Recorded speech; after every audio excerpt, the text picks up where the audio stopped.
Hi friends, स्वागत आहे तुमचं आपल्या चॅनलमध्ये. कसे आहात तुम्ही? स्वस्थ असाल, मस्त असाल आणि आपले व्हिडिओ बघत असाल. स्वामी सर्वांच्या इच्छा पूर्ण करो अशी मी स्वामीचरणी प्रार्थना करते आणि आपल्या व्हिडिओला सुरुवात करते.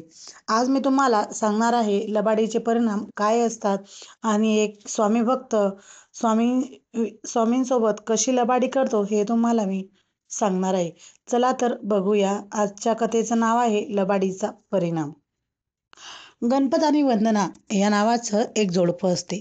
त्यांचा उदरनिर्वाह दुधाच्या विक्रीवर चालायचा. त्यांच्याकडे सोना, चांदी आणि रुपा या नावाच्या 3 म्हशी होत्या. त्यातली चांदी नावाची म्हैस वांज असल्याने वंदनाच्या डोळ्यात ती म्हैस कायमची हटकायची.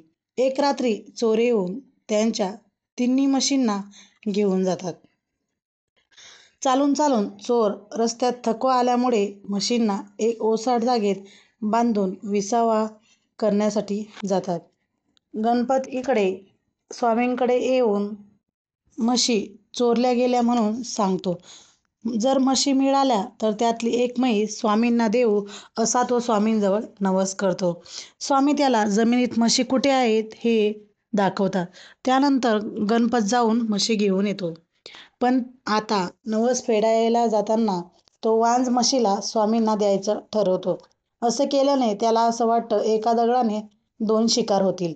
दुसऱ्या चांगल्या म्हशी आपल्याकडेच राहतील आणि बायकोच्या डोळ्यात खटकणारी म्हैस दिल्याने नवस पण फेडला जाईल. गणपत स्वामींकडे जाऊन वांज म्हैस देऊन येतो.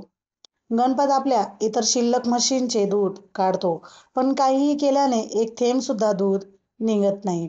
त्याला कळून चुकते की स्वामींशी केलेला आपण हा लबाडीचा परिणाम आहे. तो सपत्नीक स्वामींच्या चरणी शरण येतो आणि स्वामींना भेटून घडलेल्या प्रकाराबद्दल माफी मागतो. स्वामी मात्र पहिली रात्र त्याची हजेरी घेतात आणि त्याला प्रबोधन करतात. स्वामी म्हणतात, अशा स्वतःवर अवलंबून राहू नको. शाश्वत एक हरिनाम आहे, दत्तनाम आहे. आपला भार ईश्वरावर सोडून मोकळा हो. ईश्वर काळजी करतील. आपल्या कर्तव्याकडे मात्र दुर्लक्ष करू नको. गणपत आणि वंदना यांच्या म्हशी चोरट्यांनी चोरल्याची ही कथा म्हणजे मनोरंजन, संघर्ष व पौराणिक कथा आहे. हा संदेश याचा संगम आहे. स्वामी समर्थांच्या मार्गदर्शनाने त्यांच्या जीवनात खूप बदल घडवून आणले. स्वामींच्या प्रेरणादायी शब्दांनी त्याला सत्याची जाणीव करून दिली आणि त्यांच्या विचारात परिवर्तन घडवून आणले. स्वामी महाराजांचे अवतार कार्य संपलेले नाही. स्वामी समर्थ महाराज आज देखील भक्तांच्या पाठीशी सतत राहून त्यांना मार्गदर्शन करून कार्यरत करीत आहेत व अनंत काळापर्यंत करीत राहतील. आजही श्री स्वामी समर्थ महाराज जो जो भेटेल त्याचा उद्धार अनेक मार्गातून करत असतात.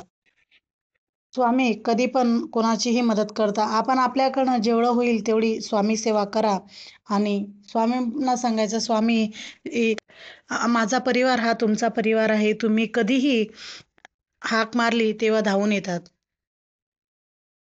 स्वामींना सांगायचं, स्वामी तुम्ही आम्हाला मार्ग दाखवण्याचं कार्य करा.